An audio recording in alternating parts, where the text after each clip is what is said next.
everyone. Welcome to Mad Pow's webinar series. For those of you not familiar with us, we deliver research-inspired design aimed at improving the experiences people have with technology, organizations, and each other. But enough about us. Today, Susan Mercer, one of our senior experienced design researchers, will be sharing her insights on choosing the right research methods for your project. A little bit about Susan.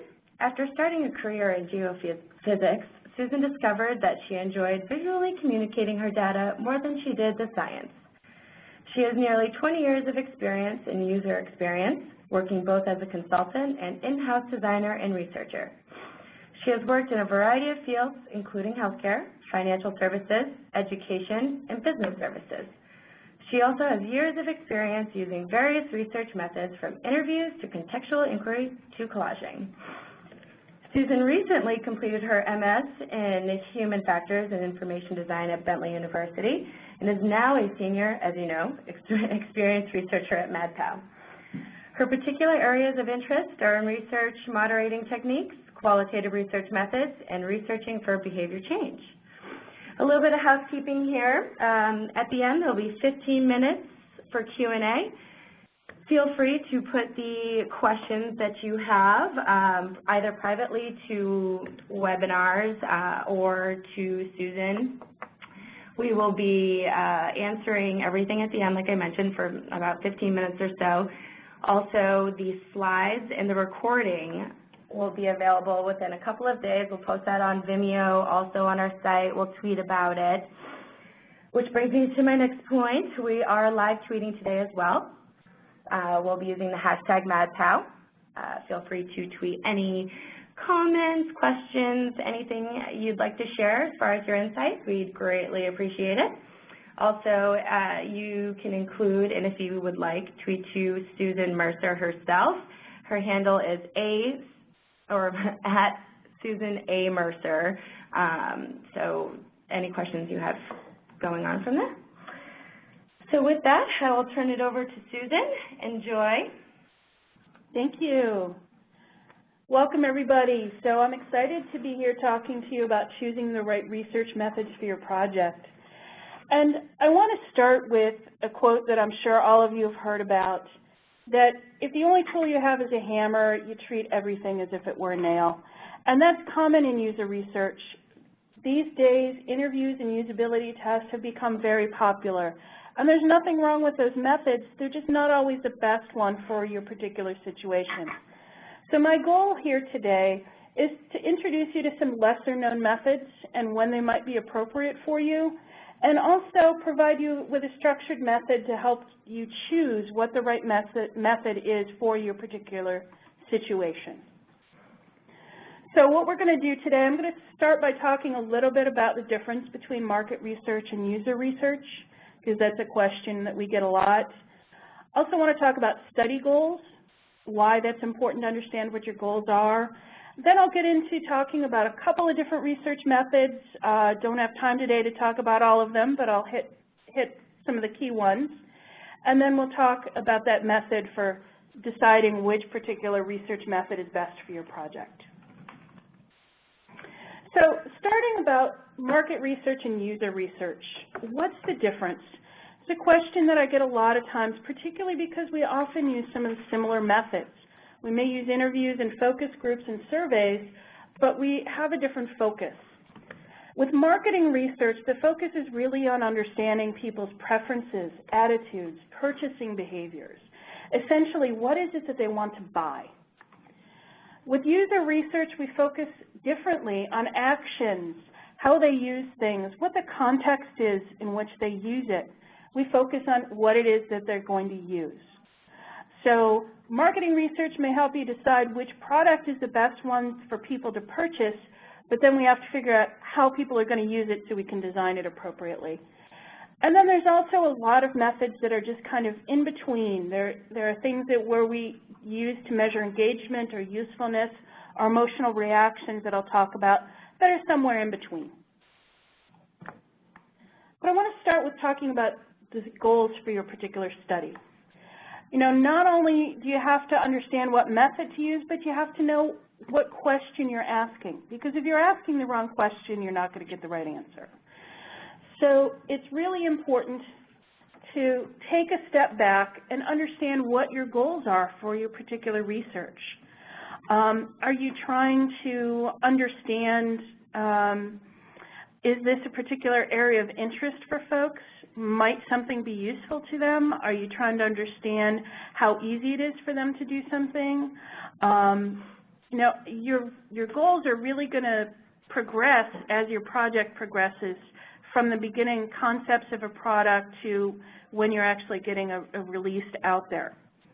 But you want to make sure when you're thinking about your study goals that you're focusing on user behavior, not on the interface specifics. You want to understand, do people understand how to purchase a product on your website, not should the button be green or orange. You know, those are some of the details that will come out from your research. And you want to make sure that you're focusing on an area that's going to drive actionable results to give you information that you need to make business or design decisions, because that's what we're all about. So things to think about when you're thinking about the goals of your project. Where are you in the project? Are you early? Are you mid? Are you late? What are you trying to learn? Do you have something that you can test? Do you have a paper prototype? Do you have a click-through prototype? Do you have an existing product that you want to test to think about future enhancements? How much time and how much budget do you have? User research doesn't need to take a long time and it doesn't need to be expensive, but knowing what your constraints are can help you figure out the best method to use. So now I want to talk about some of the different methods that are out there. Once you understand what your goals are and what you're trying to achieve, you can start thinking about methods. And there's two types of user research methods. There's generative methods, which really help you come up with ideas. And there's evaluative methods that help you evaluate something, some sort of artifact, whether it be a paper prototype or an existing system. And I've listed several of the very common user research methods that people use today. But for time purposes, I'm just going to focus on those that are in bold. I'm going to focus on interviews, ethnography, collaging, diary studies, and then desirability and usefulness testing. So let's jump right in. User interviews is a very common method. I'm sure all of you are aware of them. You've probably done a lot of them. It's essentially a focused one-on-one conversation, ideally done in person, but you can also get a lot of information when you're doing it via telephone. And it's a very familiar format, both to the participant and to the interviewer. But the reason I'm talking about them today is they're integrated with a lot of other methods. Often we'll use another method and follow up with an interview. So there's a couple of key points that I wanted to make about them. One is that you want to make sure you ask good interview questions. And you know, it's always recommended to use open-ended questions. But for me, it took me a long time to understand how to come up with an open-ended question on the fly, particularly when I'm asking a follow-on question. But then I realized if you stick with the who, what, when, where, why, and how, you're guaranteed to have an open-ended question. So I start asking a lot of those. Even my friends have gotten a little annoyed with me at times because it's just gotten into my everyday conversation. It's become a habit with me. It's also a good idea to start with a broad question, and then I use prompts to fill in the gaps. And the reason I like to do this is it gives the participant the chance to guide the discussion to what they think is most important first. And often that is very telling. Not necessarily their answer, but what they choose to talk about first when given a broad topic can be very telling. So for example, in a study that I did not too long ago about people using printers and copiers in a large institutional environment, I just started by asking them, tell me about sharing the printer and copier with others, and let them guide the discussion. But then in my moderator's guide, I also had the various prompts that if they didn't talk about a specific topic, that helped me remember what it was I wanted to follow up with them about. So user interviews are great because they, I want to talk about some of the pros and cons. They're great because you can gather rich, detailed data. As a moderator, you can choose to focus in on areas that are of particular interest to you. You can also get a lot of good information with a small sample size. So they're great for exploratory and formative research. As I mentioned, they can be done remotely via telephone, and they're relatively inexpensive to conduct. Some of the downsides to using user interviews is that your questions may not be completely consistent from one participant to another. If you're just after qualitative information, that may not be important, but if that's important to you, interviewing may not be the best method. Also, analyzing your qualitative data takes a lot longer than analyzing quantitative data. You have to think a lot more, look for patterns, so you need to make sure to budget for that. And if you do have a very disparate user group with a lot of different demographics in it, you need to talk to a lot more people to really get a good sample of those different perspectives. So the interview method tends not to be quite as efficient in that situation. And if you want to find out some more about user interviews, there are 3 good books that I highly recommend. Having a look at those. Interviewing Users by Steve Portugal is one of my favorites recently. So definitely a lot of good information out there about how to conduct interviews and how to ask the right questions. Next, I'd like to talk about ethnography. What is ethnography? Really, it's a way to observe users in their natural environment while they perform tasks that you're interested in. And we talk in the field about big E ethnography and little E ethnography. There's a whole field of social science where people do PhD theses using big E ethnography. They may go study the culture of people in a country in the Middle East, for example. They may spend years living within that culture and truly understanding what goes on. That is big E ethnography. That's not what we do as user researchers. But we can take a lot of the same methods that they use and their approach for analyzing information and bring that into the business environment. And typically what we do is have a shorter period of observation followed by an interview. Now, I may watch somebody work with a particular system for 2 to 3 hours and then follow it with an interview. And the key here is that really in the analysis and in the data gathering, we're focusing on how they perform the tasks that we're interested in, but also how it interacts with their overall environment and with other people and their general culture. And that's really the emphasis of the little E ethnography. So this as an approach is really good when you might need to work in a situation, you want to observe people in a situation that you can't, for example, replicate in a lab, such as seeing how people react with ticket machines in a busy metro. You can't really reinvent that busy situation with that pressure of having the line of people behind you. It's best to go observe it in real life. So some of the pros are you can really see how people really use things as opposed to how they're supposed to be done. That's often particularly key with business systems in a business environment. People, you may bring them in for an interview and they tell you how they're supposed to be doing them because that's what their manager taught them. But when you go out in the field and actually observe them, you find out how it's really done. And sometimes when you're designing your interface, that's what you really need to know. You can see their cheat sheets and their other coping mechanisms and see what natural interruptions they have to deal with as part of their everyday. And you need to take all of those things into consideration when you're designing your system. So some of the cons of doing ethnography is the logistics can be a little bit more challenging. Both to schedule, it may be difficult to gain access, for example, in operating rooms. That obviously is a lot harder to do than just watching somebody process some invoices in a business office. It does require a little bit more time, and sometimes your recording logistics can be a challenge. But it's definitely, if this fits for the type of information you're looking for, it's worth overcoming those hurdles to get the richness of data you do get from this method. And again, here's some additional resources, a great article on uxmatters.com, a new book that's coming out soon that has some sample chapters on a website, as well as an undergraduate textbooks on the big E ethnography if you're interested in understanding those methods in more detail. Collaging is what I want to talk about next, and this is one of my favorites. It always makes me feel a little bit like I'm back in kindergarten, which means that I'm having a good day. So what is collaging? It's just a creative activity really to help people uncover some thoughts and attitudes and verbalize them in a way that they may not be able to without that prompting. Essentially, you're given participants, you give photographs, large paper, and art supplies and say, create me a collage. You know, show me a picture and then tell me the story behind it. And that's really the important bit that we'll talk about in a second.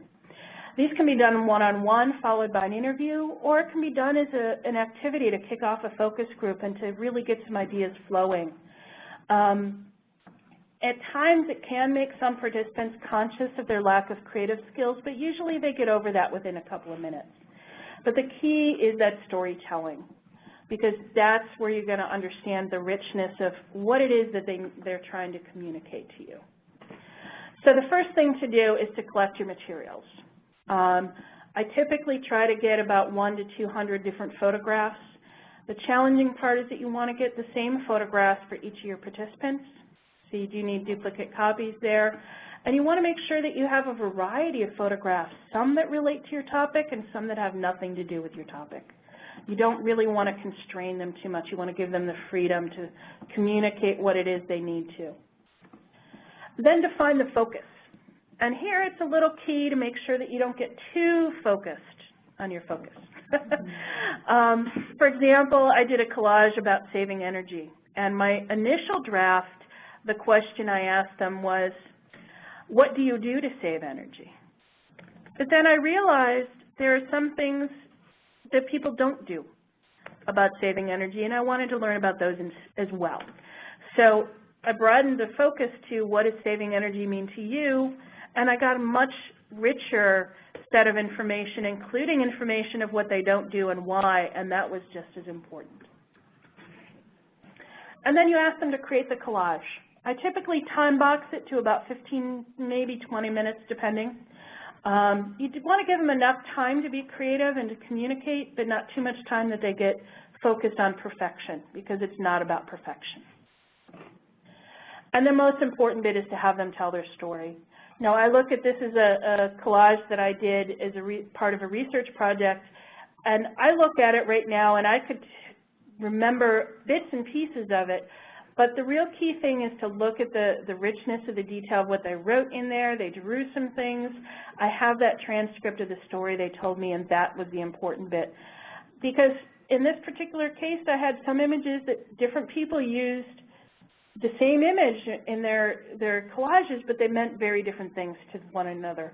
And that's where you get that information from their storytelling. So the pros of using collaging are, again, much like interviews, rich detailed data, small sample size, good for exploratory research. It's particularly good when you don't know what questions to ask, because you're giving them a broad area and allowing them to tell you what's important. It's also really good for uncovering values, motivations, and attitudes, particularly things that may not be top of mind, where you could ask the participant the question, they might not think about answering it that way. But this creative activity can uncover that. It's also really good as a seeding activity for focus groups to get discussions going. Some of the downsides as well is that the qualitative data does take longer to analyze. Your questions aren't consistent from one participant to another. And some people just aren't that open to creative exercises. But most people will get over that pretty quickly. And your preparation can be somewhat time-consuming, but I found that it's definitely worth the time to put into it with the richness of the data that you get back. So again, some additional resources. Kyle Susi wrote a great article in Smashing Magazine last year. And then there's some additional information here from a New Zealand chapter of SIG Chi. And the last one I want to talk about is diary studies. So what is a diary study? It's a study over time to gather information about user behavior. And users are asked to do the documentation themselves. So they're asked to keep a diary for a certain topic, about when they interact with a device or a website, or when they do particular activities such as studying, or what their banking habits are, what their health and food activities are, things like that. And as a method, it's really good when a single research session won't capture everything that you need to know. Now, for example, around the saving energy example, I may purchase, light bulbs, energy-saving light bulbs this week, and next week I might do something a little different. The following week I make a concerted effort to program my thermostat. All those various activities take place over time, and I'm not going to get that richness of detail in a single session necessarily. These are also really good when a user's environment influences how they use a particular product or interface. And it's very good if you have plenty of time in the project timeline, or perhaps if you're working in-house for a product company and you have a little bit of time to gather some data that you can then use for planning perhaps some of your enhancements for the following year. It's a lot harder to do this in a 2 to 3 week time frame. A few weeks to a few months is usually a good approach for a diary study. In terms of how they work, you can have people take physical notes in a notebook. You can give them a camera, ask them to take pictures. These days everybody has a mobile phone. You can ask them to take pictures, and you can mail them in. You can create an app. I think there are a couple apps out there for that. You can have them send text or respond to your text promptings, or tweet. There's all sorts of different methods you can use to gather information. Again, some of the pros, you're gathering data in their natural settings, they're interacting with their own items, and you can capture data over time. So you're not getting that artificial lab setting with this particular study method. Some of the cons are that you are relying on participants to keep up with their diaries, so it does require the researcher to be a little more diligent about reminding them. Participants also self-select content, so there can be some biasing by that of them self-selecting the information they want to share with you. And there is more overhead on the researcher to manage all that data collection mechanism. How are you going to analyze it when you get it back? And you have to have that time in your project timeline. Additional resources, Observing the User Experience is a great book that talks about diary studies in one of the chapters. And also, Demetrius Karas did a good talk a couple of years ago at the UPA Boston conference, talking about when to conduct diary studies and some specifics on how he's done them in the past. So I hope that that was a good overview of some of those generative methods. Next, I'd like to talk about a couple of the evaluative methods. And these are a couple that we've been doing a little bit more of lately here at Mad Pow that I wanted to share with you guys. So when we look at evaluative testing, this is essentially where you have some sort of artifact that you can put in front of a participant and ask them to evaluate. What is it you think of this? It can be anywhere from a visual design comp that's just a flat file. It can be a paper prototype. It can be wireframes. It can be an interactive prototype. It could be a live system or a live product. And there are really, a lot of what's gone on so far has been focusing on usability testing, and that's what most people are familiar with. Is this easy to use? Can I accomplish this task without getting a lot of barriers put in front of me? Can I understand what I should be doing next? Is this easy to use? But there are two other areas that we want to focus on, because just is it easy to use is not the full picture of the user experience. You also have to think about, is something useful to the participant, and is it engaging to the participant? So for example, in the mobile app world, there are so many apps out there now. How do I decide which ones I'm going to use? If it's not something that's immediately useful to me, I'm very likely not going to use it. Likewise, if it's boring and really not that exciting, as a consumer, I'm much more likely to go switch and go to a competitor. So you need to make sure that they're useful and engaging. And that's where desirability testing and usefulness testing come into play. So I'd like to start by talking about desirability testing. And what is it? It's essentially a set of tools for exploring emotional reactions, primarily to visual designs or products. So we typically use this method to help us select a visual design that most closely aligns with the desired traits. For example, a client may have particular brand guidelines or a particular idea of what kind of mood or impression that they want their product to create within the consumer. So we can help understand that and select a visual design that most closely aligns with what it is they want. Or we can evaluate a product's design versus the competition to uncover differences in brand perceptions or user experience. You know, why is this better or different from your competitor? And also it helps us evaluate a single design for just the emotional response. What is it that people think when they're reacting to this? And there's really three methods that we use to focus in on this. One is that we will show a product to an individual or participant and then ask for their initial reaction. We may show, for example, a possible design of a home page and say, what's your gut reaction to this? And just ask an open-ended question and let them tell us what they think is important. Also, we use a technique called sentence completion that we've borrowed from psychology, where we start a few sentences, maybe 5 to 10, and ask them to finish it. And I'll talk about that in a minute. That allows us to get reactions to something without being too leading. And we also use a technique called product reaction words that we borrowed from the original, I believe came out of Microsoft, was called product reaction cards. In the original method, they suggested about 100 words. We found 60 work a little bit better. But we come up with a list of words that are both positive and negative connotations and ask the participants to select a small number of words that best represent the design.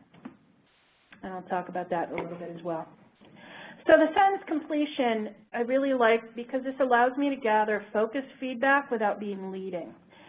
So I may show somebody a web page and ask them to finish the sentence, this page makes me feel blank. Or if I use this website all day, I would. And sometimes we hear, if I use this website all day, I would pull my hair out going crazy. Okay, that design may not be the best. Then we find out, well, why would it make you crazy? Or other times, for an electronic health record site, I did that. If I use this website all day, I would feel empowered that I'm helping my patients make the best medical decisions for them. Okay, something about that design is really resonating. Then we can follow up to find out why. And the key with coming up with these sentences is you want to focus them on a particular area, but you want to be as neutral as possible. And there are times when you want to get the positive and the negative, but make sure you balance. For example, I want to use this website because, but then I followed up with, I do not want to use it because. So we're getting both sides of the story. And I like to do those, the open-ended questions and the sentence completions first, and then go to the product reaction words, because this does have a little bit of a biasing effect, I think. I think it's pretty small, but it does put some words in people's mouths, for example. So we show them this list of words. This is a list that we typically use. We may fine-tune it if a particular client has a specific need for finding out a particular brand attribute that isn't in this list. We may alter it slightly.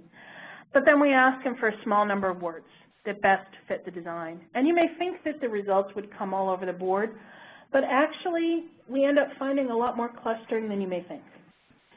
So I just want to show you some pretty pictures of different ways that we've been able to visualize this. Word clouds work great. Wordle.net is a great word cloud generator. And you can very quickly see clean and useful was the biggest, the most commonly used words to describe this particular interface. And then you have some of the other ones in smaller words, smaller text.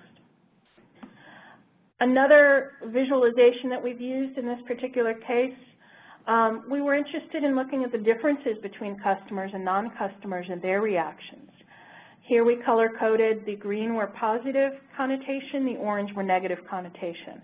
You can quickly see non-customers had negative things to say about this interface, but the customers didn't, very likely because they had gotten used to it over time. So we found this a useful tool to discover that difference and understand what it was that people got used to over time. Another thing you can look at is the just plain number of positive and negative words. Now, in this case, we're looking at existing site versus 3 different new designs that we had come up with. You can see design C has definitely more negative and less positive than the others, so that one wasn't as well received by our participants. But one of the interesting things here we found is that the existing and design A looked very similar until we focused in on what were the specific words that this particular client wanted their site to portray. And here we see design A and design B actually ended up with much stronger clustering of words that were selected around what it was they wanted to accomplish. So by using these and then a lot of the qualitative interviewing that we followed this up with, we were able to understand what it was about these different visual designs that made people say design A was more useful than the existing site, and that allowed us to fine-tune that particular visual design. So desirability testing as an approach allows you to gather qualitative feedback on emotional response to designs.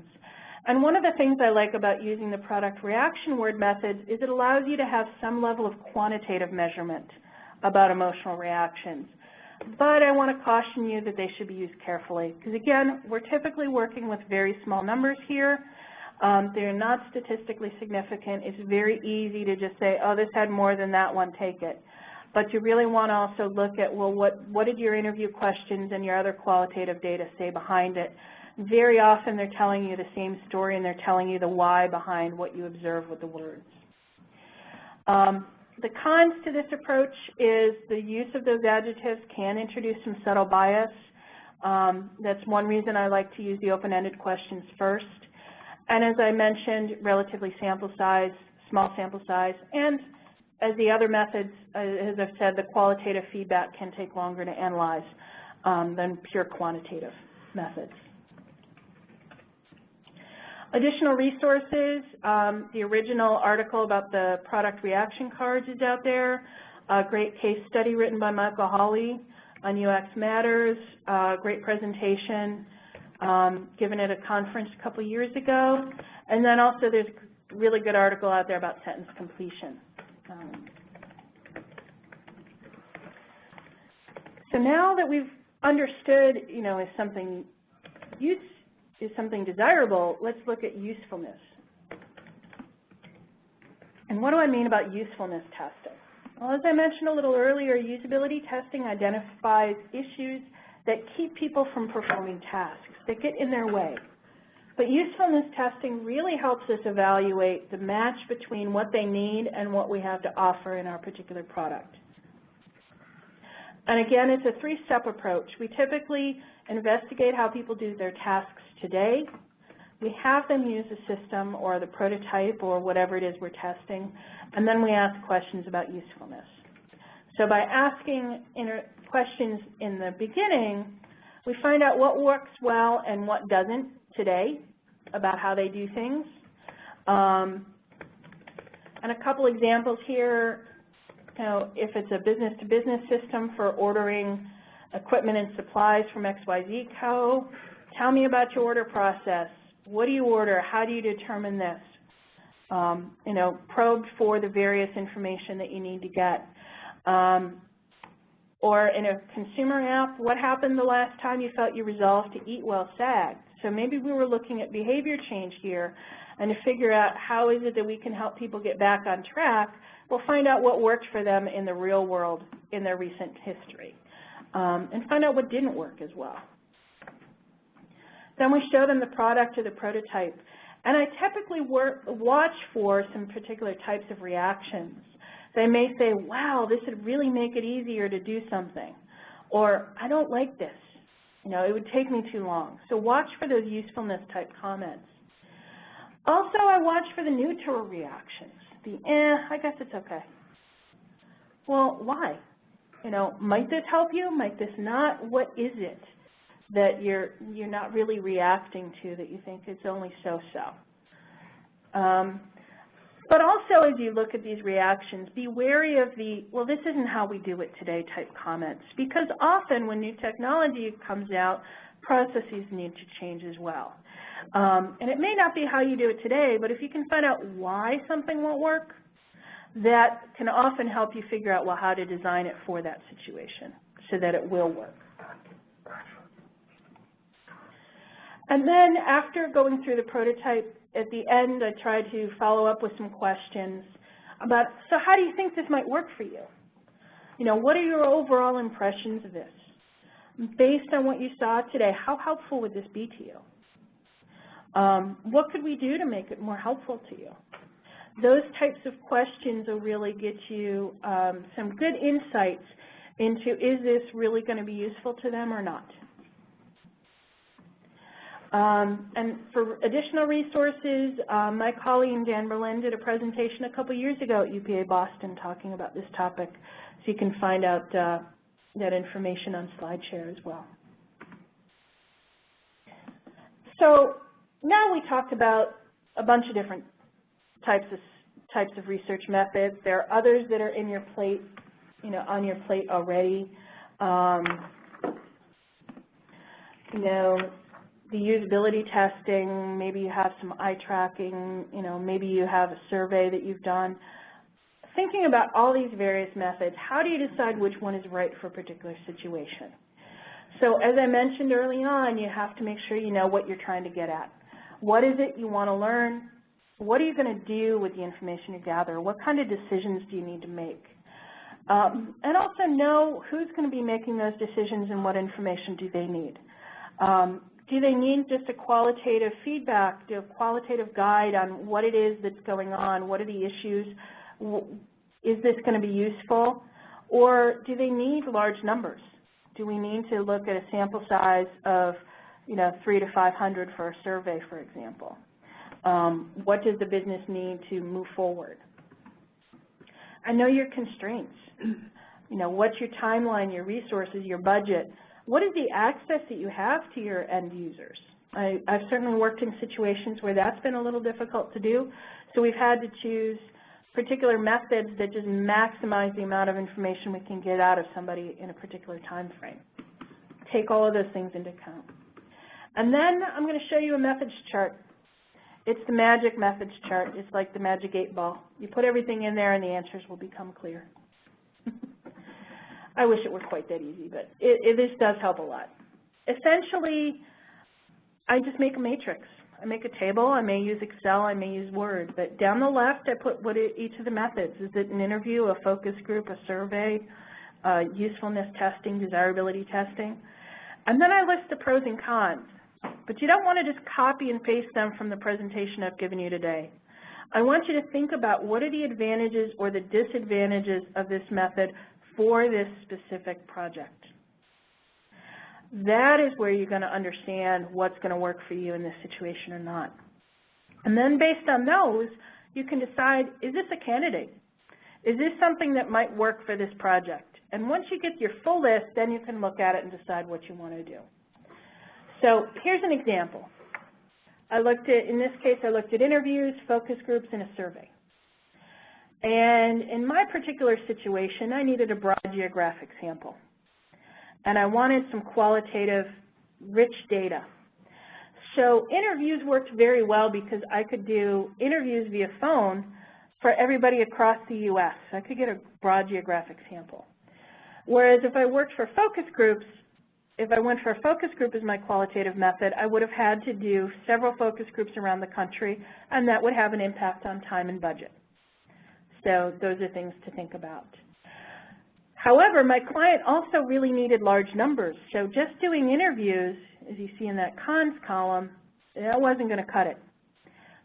And I could do a survey, but it wasn't really clear to us at this stage of the game what questions to ask. And it didn't provide the detailed insights into the qualitative topics that we wanted, but it would give us those large numbers, and it could be done across the U.S. geographically, and eventually they wanted to do it across different countries and languages as well. So that would work good paired with a qualitative method. So what we ended up doing was, as you can imagine, a combination. We did a combination of both interviews and the survey. The interviews got us the qualitative information, allowed us to focus what our question set should be for the larger survey, and then the survey gave us the quantitative information that the client was looking for. So triangulation like that, where you're combining different methods, is very common, and I would highly recommend that when you possibly can, to look at dovetailing different methods back to back or one over time. You know, maybe do a survey or maybe do an set of interviews now, and in 3 months follow up with a survey. You know, however you can work that in. The variety of methods will give you a whole bunch of different data that will give you a very different perspective on your particular user group and your situation. So that's primarily what I had to say to share with you about today. I hope I've educated you about a few different research methods you might not be familiar with, and given you some insight into a method to use to decide which one's best for your particular project. And hopefully you want to learn a lot more. So feel free to look at the slides when they're available and follow those resource links. But also, my colleague Dan Berlin and I are doing a workshop at the IA Summit next March. It's a full-day workshop on this topic, so we will cover all those other methods that we didn't show in that list that I didn't have bolded. And also, you're always feel free to reach out and contact us if you have questions or if you need help with any of these methods. We'd be happy to talk with you. Great. And with that, we'd like to open it up to some questions. As I mentioned before, definitely put all of your questions in the Q&A or chat text box on the right-hand column. It's unfortunate we cannot hear you. And it looks like we have a couple of questions coming in. So it says here, which research method do you find is the most difficult to master?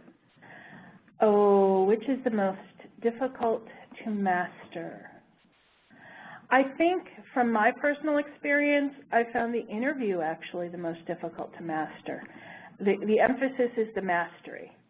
Because you're talking with somebody, you're having a conversation, you have no idea where it's going to go.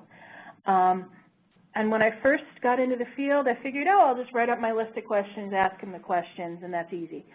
But there is an art to moderating, and if you look on SlideShare, I've given a couple presentations on that.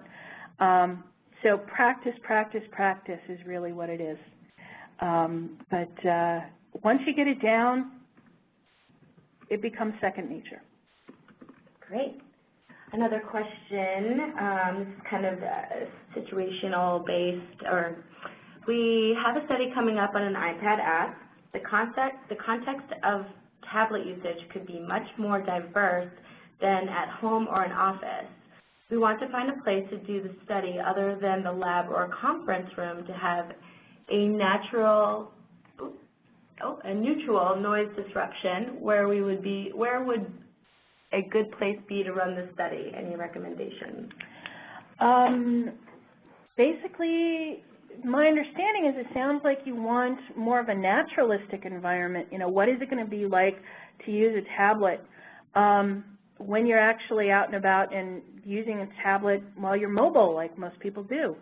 A great place to do that is actually a coffee shop.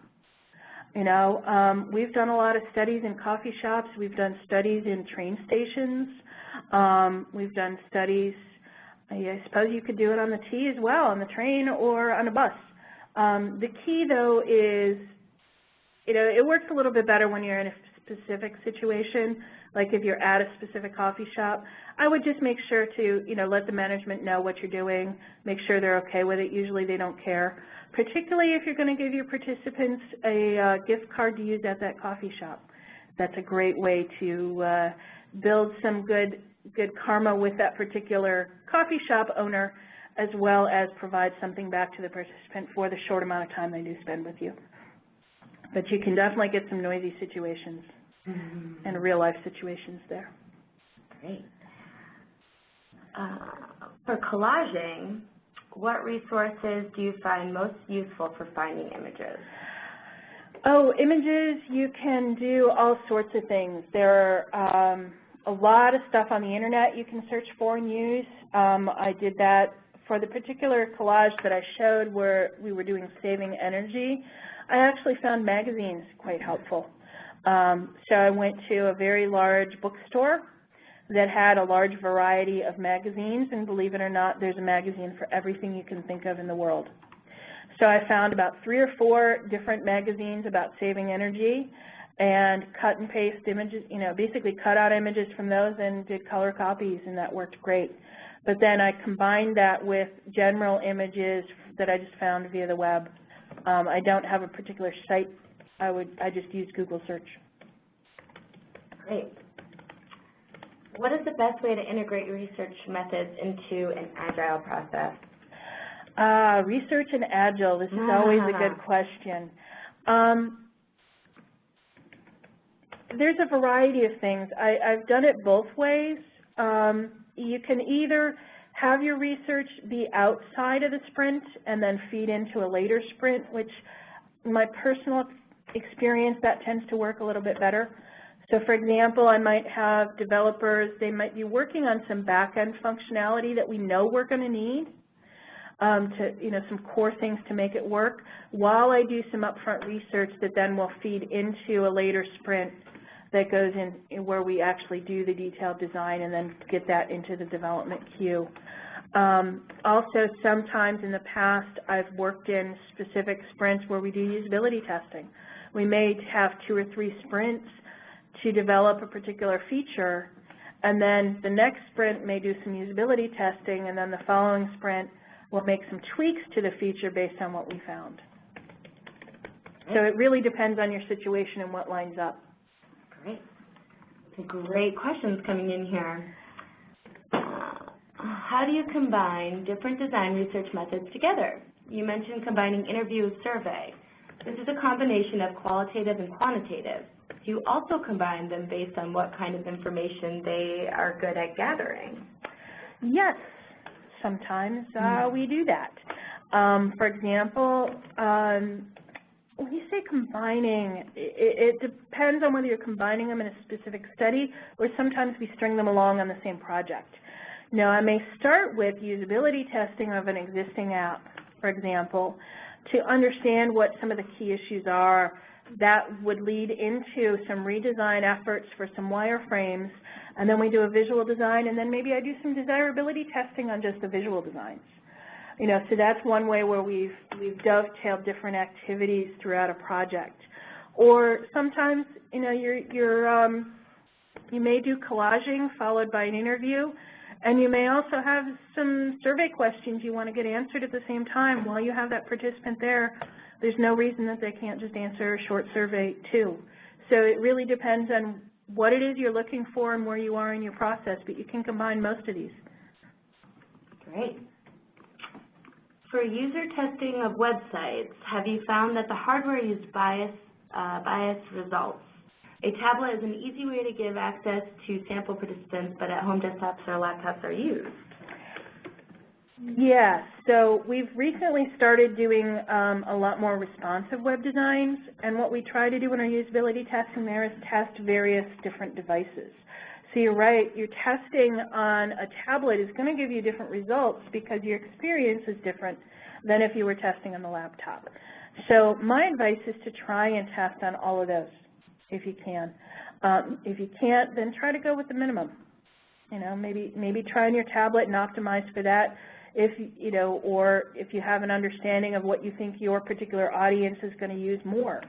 For example, I mentioned an electronic health record system that we worked on. We knew doctors were going to be using the iPad an awful lot, so we made sure to focus testing them on the iPad, whereas the office managers were more likely to be at a desktop, so we focused on that. Great. Have you ever actively sought out design research methods? Yes. That is how I found out about sentence completion. So yes, there's a lot, I believe, my own personal opinion is I think there's a lot of methods out there in both the market research field and also in psychology that we as user researchers have not learned from and are not utilizing.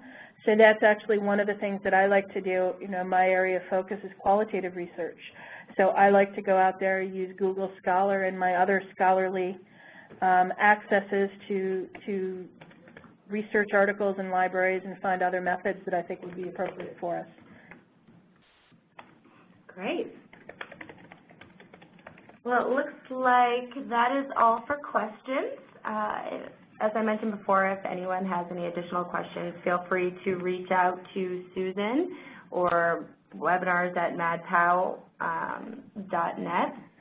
Also, I think we still have a few participants tweeting some of their insights about the webinar today, so definitely feel free to tune in on Twitter to see what's been chatted about. Also, in a few days, as I mentioned before, we will be having the recording up on our site, as well as we'll post it on Facebook, and we'll make sure to tweet about it and send it out to everyone so you guys can look back on this lovely webinar.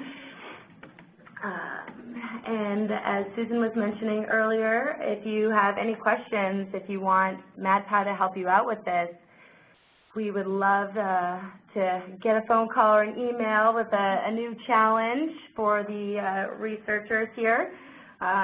Definitely feel free to contact Susan Mercer and Dan Berlin. And thank you all for coming. Thank you, everyone.